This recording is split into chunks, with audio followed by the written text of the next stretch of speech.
प्रश्न है CGL tier 1 में 2022 में आ रखा है, ए किसी कार्य को पूरा करने में बी से दुगुना और सी से 3 गुना समय लेता है।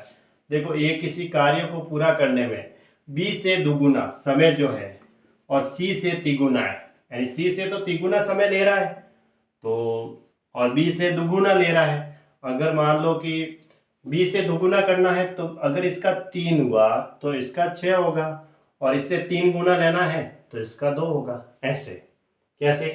किसी कार्य को पूरा करने में बी से दुगुना करना है, मैं इनका ऐसे अनुपात लिया हूं इस तरीके से, बी से दुगुना तो 3 का डबल 6 हो जाएगा, और सी से 3 गुना तो सी को मैंने 2 रखा, 2 का 3 गुना 6 हो जाएगा।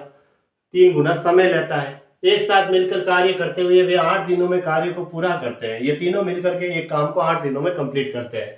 अब टाइम इन्होंने इसने दे रखा है, कार्य को पूरा करने के लिए क्रमशः एबीसी द्वारा लिया गया समय ज्ञात कीजिए।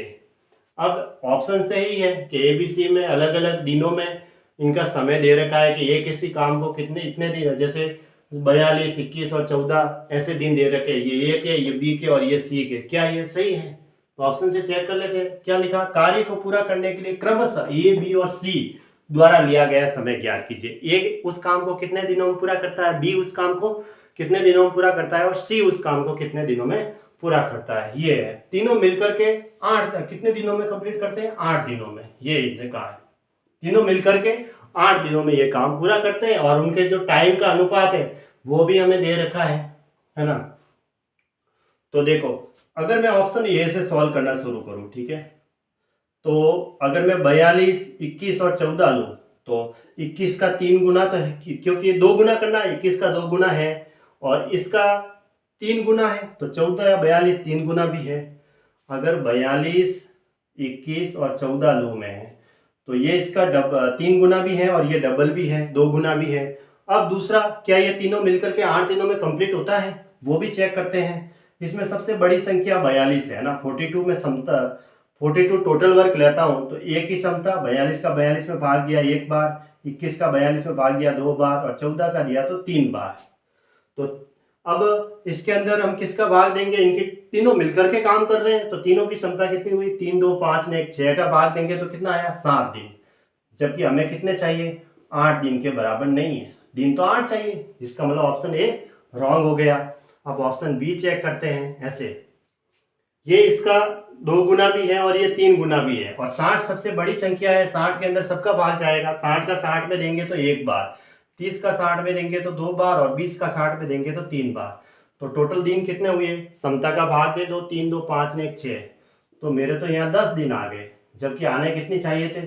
8 दिन के बराबर नहीं है। तीनों मिलकर के 8 दिन आना चाहिए, तो फिर इसका मतलब ये ऑप्शन भी रॉन्ग है।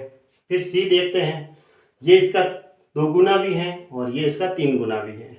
54 सबसे बड़ी संख्या है जिसमें सबका भाग जा रहा है, तो ये पहले 54 का देंगे तो 1 बार, 27 दूना 54, 18 या 54, तो ये इनकी क्षमता आ गई। अब 3, 2, 5, 1, 6, 6 का भाग देंगे तो 9 दिन आ गया, जो कि 8 दिन के बराबर नहीं है। ये भी ऑप्शन गलत है। अब ऑप्शन हम डी लेते हैं। डी में यहाँ ले लेता हूँ, ऑप्शन डी। देखो, ये इसका 2 गुना है और ये इसका 3 गुना भी है। सबसे बड़ी संख्या 48 है। 48 के अंदर सबका भाग जा रहा है। 48 का 48 में देंगे तो 1 बार, 24 का 48 में देंगे 2 बार, और 16 का 48 में देंगे 3 बार, और इसका भाग दिया 3, 2, 5 ने 6, 6 का भाग दिया तो कितना आया? 8 से 48, 8 दिन आ रहे हैं। इसका मतलब ऑप्शन डी सही है। तीनों मिलकर के 8 दिन में कंप्लीट करते हैं काम। ऑप्शन डी सही है इसका मतलब। तो ऑप्शन डी है वो सही है। ऐसे चेक करने पर पता चल जाता है फास्ट। ठीक है।